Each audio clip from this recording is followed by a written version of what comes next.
right. Well, welcome to Theology on Tap. We have a new session. We're a new year. We got a new month. It's February, and we have a brand new speaker that's joining us today. And so today I'd like to welcome Andrea Schmidt. Hello. How are you doing today? I'm good, thanks. Awesome. Okay. I'm just learning bit by bit about Theology on Tap and how in the past I've introduced people with a little bit of a biography. And then when I say, tell everybody about yourself, they say, you just did. So I'm not going to do that. I'm just going to start with you. And I was hoping that you could tell us a little bit about yourself. Okay. My name's Andrea.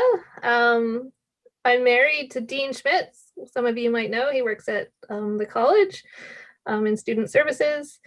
We have one son, Noah. He's 2.5. And then we have another one on its way, hopefully next week. I work for Lars, Saskatoon. Have been there for the past 11 years.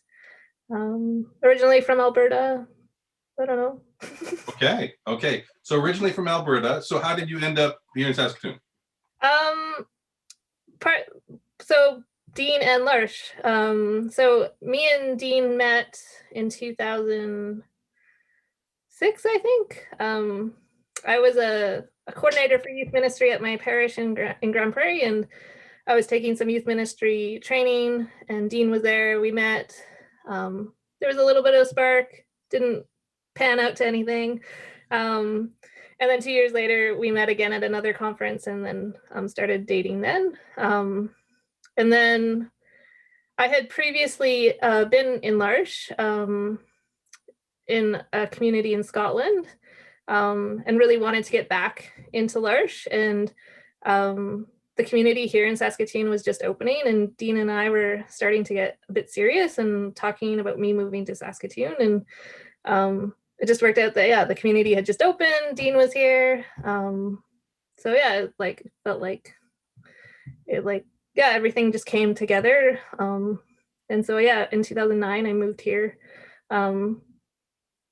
Started with Lars, and then 2010, Dean and I got married. So. Wow, great. Okay, so now tell me about this Lars experience you had in Scotland. Yeah, so when I was in my last year of university, I didn't know what I was going to do after. I thought I was just going to take like a gap year and then go back to school, possibly get my education degree. But then one of my professors, a religious studies professor, really talked about Lars a lot, and Jean Vanier, and his daughter's boyfriend was working in a Lars community on the East Coast, and it just sounded really cool. And so I just had researched it, and I found out it was like an international organization, and it was just so spontaneous. I was like, cool, I want to do that. I want to so I just applied. I applied to Lars Scotland in the UK, and I applied in April, and then in August I moved to Scotland for a year. And it was just so quick and so fast. And so I lived in Inverness in Scotland for 1 year, living and working in the community there. And then came back to Canada. I was making zero money. I was like a volunteer. So I had to come back because I had student loans and stuff. If I wish I could have stayed, but Scotland's really expensive, and I just couldn't do it. But during my time back in Grand Prairie, I just felt this calling to go back to Lars. I just wanted to be back at Lars, and over the next 4 years, things kind of just worked out, and then I came back to Lars. So Okay, awesome. Wow, that's great. Cool. So this year in our Theology on Tap series, we're kind of looking at vocation and vocation stories, and how God calls us. And we're starting to hear a little bit about how you were called, but maybe you could talk a little bit more about how God has called you and how you responded or heard that call. Yeah, so coming back to Lars, going to Saskatoon, I really felt called. Like I said, I was working in youth ministry, and it was in probably my last year working for the parish, where I was just yeah, I just felt this calling of like, I need to go back to work or like, yeah, be with people with disabilities again. I really liked my job as a youth minister, but I just knew like in my heart it wasn't a long-term thing. And yeah, I just felt like there was an end coming to that. And but yeah, I just felt really like this push to go back to Lars. My pastor at the time knew about Lars and like was kind of involved with Lars Calgary in his earlier like priesthood days and was very supportive of me like trying to like figure out what my next step was in my life. And I think it was in 2008, Jean Vanier had gone to Calgary to speak at an event there. And yeah, like he really encouraged me. Like the church actually paid for me to go attend it. And yeah, once I was there, I was like, oh my gosh, I just need to go back. So yeah, I researched Saskatoon. Dean was already going to Friends of L'Arche gatherings that were happening before the community had even started. And so he kind of knew about it. And I think I don't know how I got in contact with Wyndham, but I got in contact with Wyndham. We had a few like interviews over the phone. And then when I came to Saskatoon to visit Dean a few times, I went and like met with Wyndham a few times. And yeah, it just like, yeah, it was just crazy how everything just kind of like worked together and like just came together so naturally and organically. And so I feel like, yeah, it was definitely a calling and God put everything in place for me for it to work out. And it has worked out. So, yeah. Okay, that is awesome. In my Mm-hmm. experience, well, like when I started working in campus ministry, we had a visitor from our national coordinator, Rick Benson, and he had worked at L'Arche, I think it was Wolfville, Nova Scotia, and so I had never heard of L'Arche, and so he told me all about it. And in my experience, either people know about L'Arche and know all about it, or they don't know anything about it. So maybe you could tell us a little bit about what that is for people who might not know. Yeah, so L'Arche is an international organization. It's people with and without disabilities living together in community.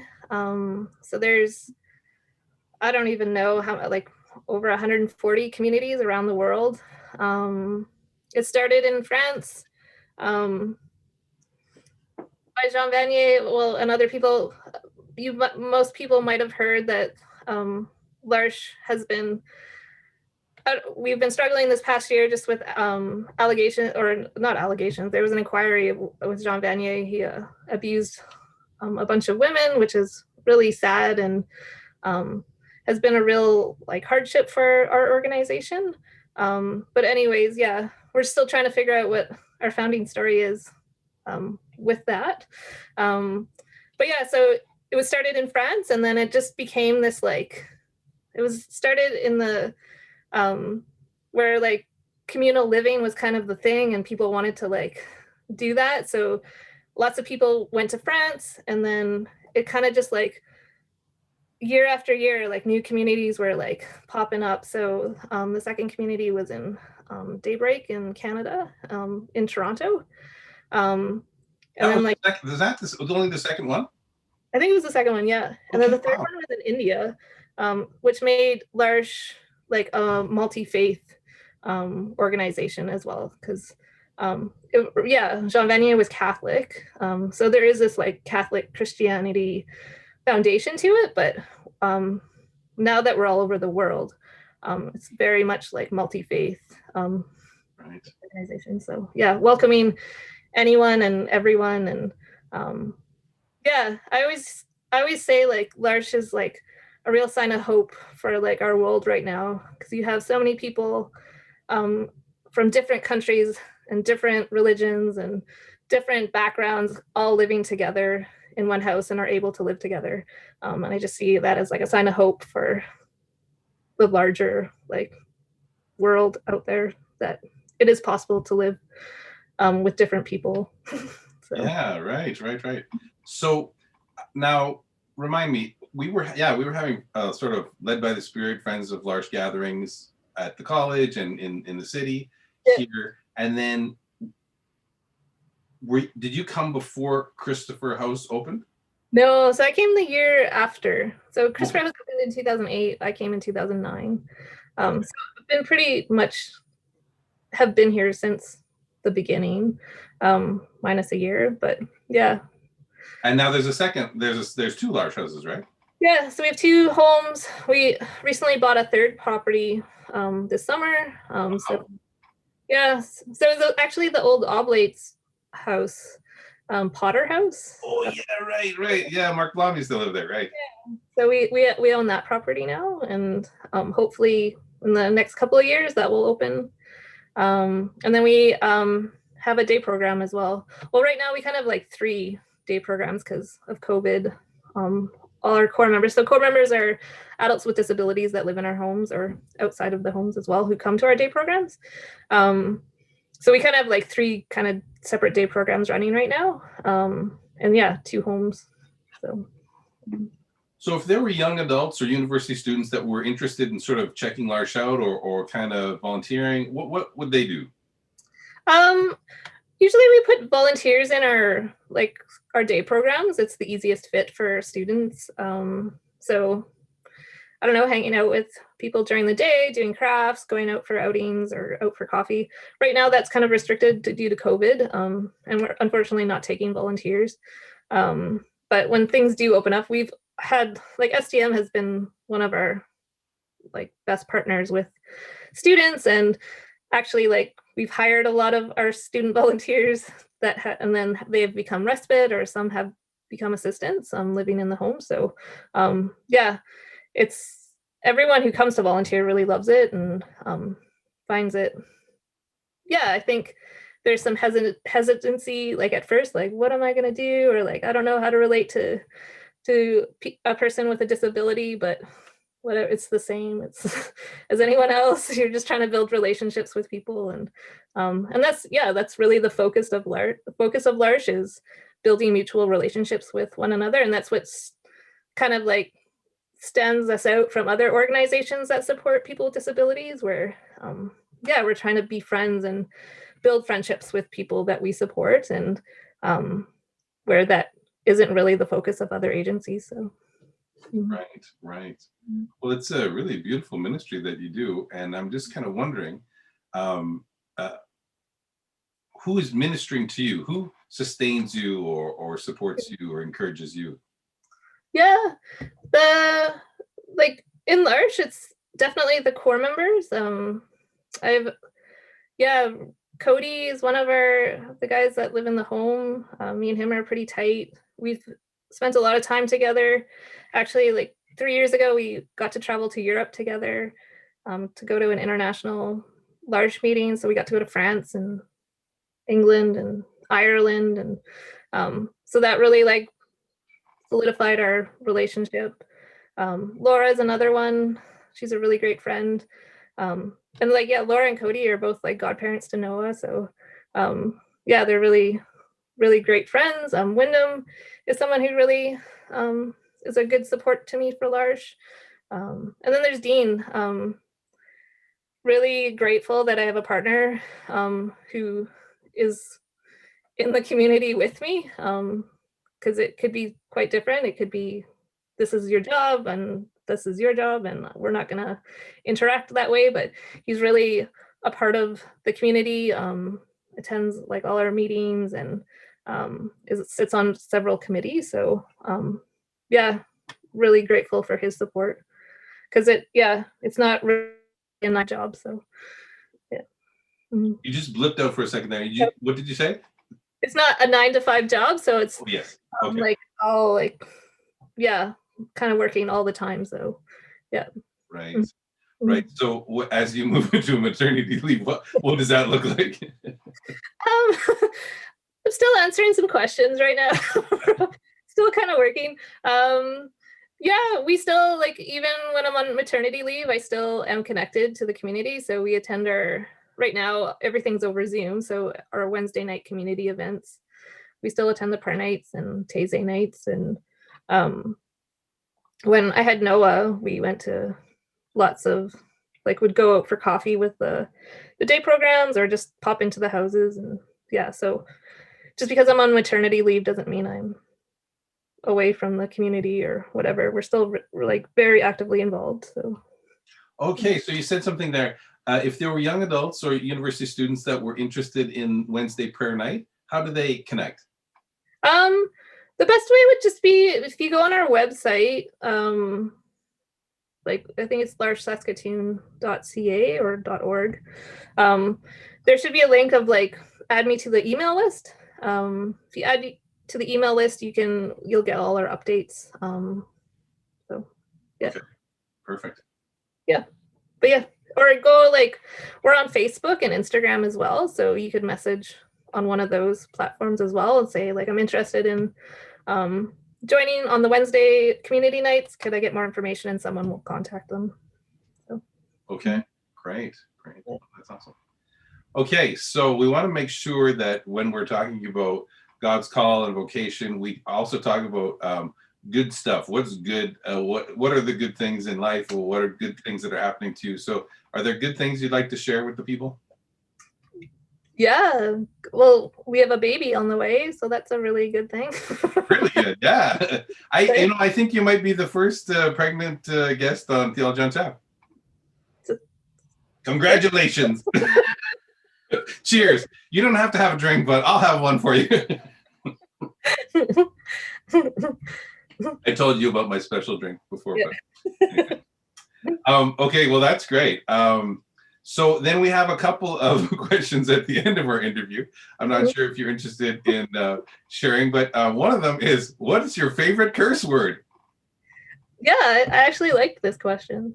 Do I say the curse word out loud? Or like... You don't have to.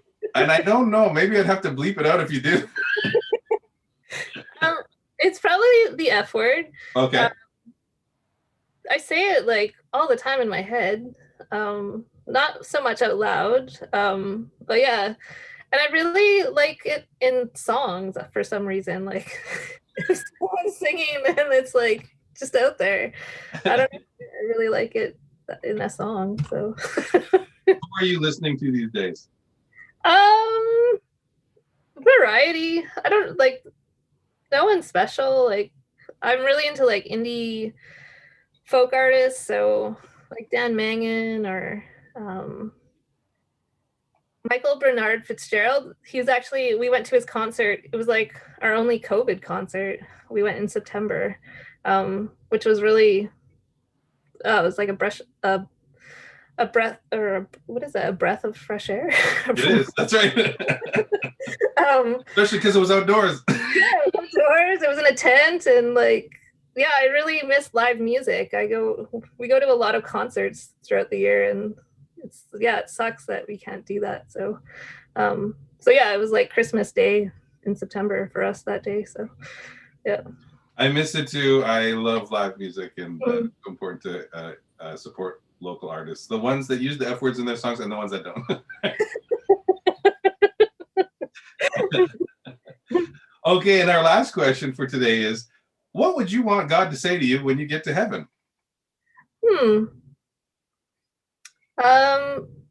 Maybe like you tried your best.